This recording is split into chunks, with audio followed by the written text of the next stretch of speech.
Today's assignment, Wednesday, is to read chapters 4 and 5 of Turtles All the Way Down.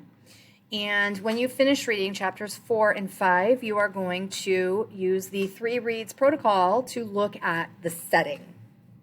Okay?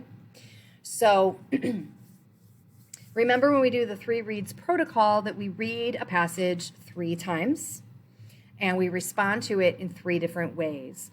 First read, we annotate for comprehension, where we just write down what's happening. Second read, we annotate for analysis. And in this case, you're going to talk about setting and theme. And then in the third read, you're going to connect it to context. So I'm going to ask you 3 questions, 2 of which are our essential questions for the quarter. And 1 is asking you to respond to what you just read, chapters 4 and 5. All right? So this passage I want you to consider and think about setting. So we all know that setting is the time and the place where a story occurs. But we also want to consider some other things. So I'm going to ask you to take a look at this little video with me for the next 2.5 minutes.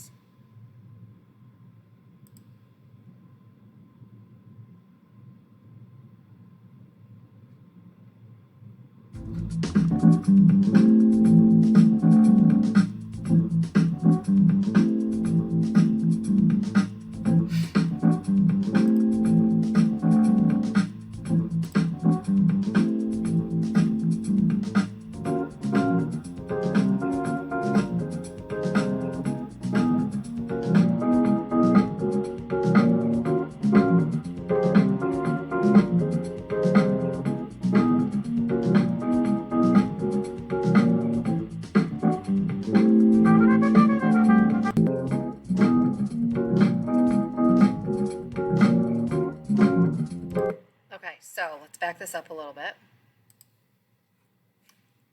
So you have to consider the time period that the story takes place in. So Turtles All the Way Down is contemporary. It takes place in current times. We know because when she's driving a car and we know it's a little bit older car because it has I think a cassette or a CD player in it, whatever. These people have smartphones, stuff like that. So the time period impacts everything else in the story. Like what can happen in the story is dependent on when the story is happening. So if Turtles All the Way Down were told 100 years ago, it would have to look different because cars were invented, but hardly anybody ever had one, right? And I mean, it would just change so many things because there would be half of the things that they refer to technologically didn't exist 100 years ago, okay? So consider the time period. Like the example they give us here is, for example, characters living in modern day New York City will have very different lifestyles and choices available to them compared to the characters living in New York City over 100 years ago.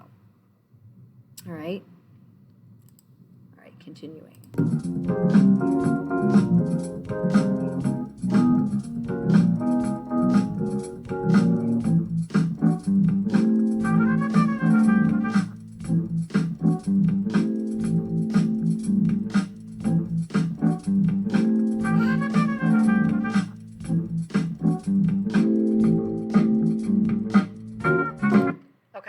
Social conditions. So you need to know what's going on socially and historically around a particular story.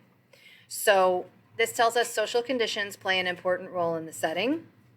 When you're looking at this story, Turtles All the Way Down, we see that it takes place in current times when, we have a lot of talk about mental health and mental illness these days and how mental health affects people in their day-to-day lives. Even when I was just discussing this with somebody last night, even when I was a teenager, you didn't really hear so much of talk about mental health. People didn't have therapists unless they were, quote, crazy, unquote, okay, which is ridiculous, okay, because really, I would say anybody, no matter what your mental health, could benefit from therapy. That's my opinion anyway. But, we live in times where there's a lot of talk surrounding mental health, and people are a lot more open to talk about mental health than they used to be. So if this particular story, Turtles All the Way Down, were happening, 30, 40 years ago, it might be different because having, for a teenager to have a regular therapist that she goes to see all the time, it would not have been very common to see that. Okay?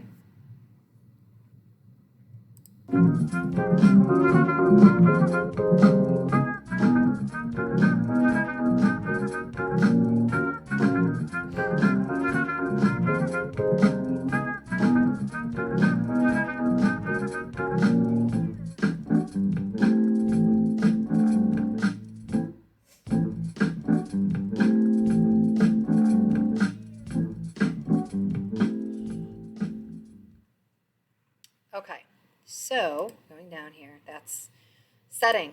Okay, so there's more to think about than just time and place, right? So as we read through this, I want you to consider this.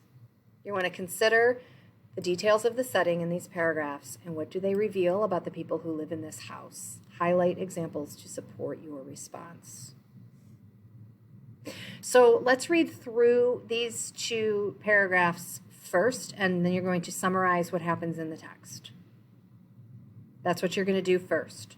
I am going to read through this with you once, but I am not going to tell you what to write. Okay? Lyle ushered us into his golf cart and then drove us down a narrow asphalt path along the golf course, past a big log cabin with a wooden sign out front identifying it as the cottage. I hadn't visited the Pickett estate in many years, and it had grown even more majestic. The sand traps of the golf course were newly raked. The cart path we drove on had no cracks or bumps. Newly planted maple trees lined the path, but mostly I saw endless grass, weedless, freshly mown into a diamond pattern. The Pickett estate was silent, sterile, and endless, like a newly built housing subdivision before the actual people move into it. I loved it. And then the next paragraph is from a few paragraphs later in the first chapter, and it says this. We rounded a corner, and I saw the pool complex, a shimmering blue expanse with the same island I remembered from my childhood, except now it was covered by a glass-plated geodesic dome. The water slides, cylinders that curved and wove around one another, were still there too, but they were dry. On a patio beside the pool were a dozen teak lounge chairs, each with a white towel laid atop the cushions. We drove halfway around the pool to another patio where Davis Pickett was reclining on a lounger. He was wearing his school polo shirt and khaki pants, holding a book at an angle to block the sun as he read. Excuse me. So, first read. You're going to come over here. You're going to type a summary of what happens in this passage. Okay? Just a summary. Here's what happens. Boom, boom, boom. You can even make it a bulleted list if you want. All right? And then over here, you're going to read it again on your own, and you are going to answer this question. Consider the details of the setting, and tell me, what do they reveal about the people who live in this house? What can we know about them from these details? And I want you to specifically go in, like I might highlight something like that it's covered by a glass-plated geodesic dome. I mean, that is a detail that tells us a whole lot about somebody's status, somebody's money, that they can have a geodesic dome in their backyard, all right? So I want you to highlight examples that support your response and give me a detailed response here. What is the setting? Tell us about the people. The other question, you're going to type it here, okay? The other question I want you to answer is, one of the main themes to watch for in this book concerns privilege, power, and wealth. Describe how the setting connects to this theme. So look at the setting. Think about everything that you've written up here about the setting and the characters. And then I want you to take and connect that setting to the theme. How does that setting connect to that theme? What does it tell us about power, privilege, and wealth? Or what does it tell us about the characters in their relationship to power, privilege, and wealth? When you finish doing that, read through it one more time, please. I want you to reflect on the following and answer in complete sentences. In what ways is this story influenced by the society we live in? Please give details. How can understanding how the setting is developed enhance my experience of this story? So think about everything that you did up here and consider how can understanding how setting works and is intertwined with theme and character, how can that help you better appreciate what you read? And then this is a new one, okay? This is not one of our essential questions for the unit, but I want you to do this. What is one quotation from chapter 4 or chapter 5 that you really like or you think is really important and why? Type the quote here and explain your reasoning. So as you read 4 and 5, I want you to keep in mind that you're going to have to tell me a quote that is either your favorite or that you think is really important. And I want you to be looking for it and write it down or type it down or highlight it or something as you're reading so that when you have to come back and do this, you don't have to go try to find a quote because you already have it. Okay?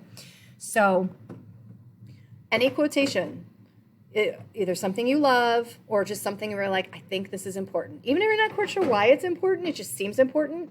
Okay? You're going to type out the entire quotation here, and then you're going to tell me specifically why you like it or why you think it's important with details. All right? So that is today's assignment. If you have any questions, please make sure that you get in touch with me to ask. Please email, text, or call. If you're leaving comments on Google Classroom still, hopefully by now you've realized that it might take me days before I even see them. Okay? Email, text, call. Got it? Have a great rest of your day.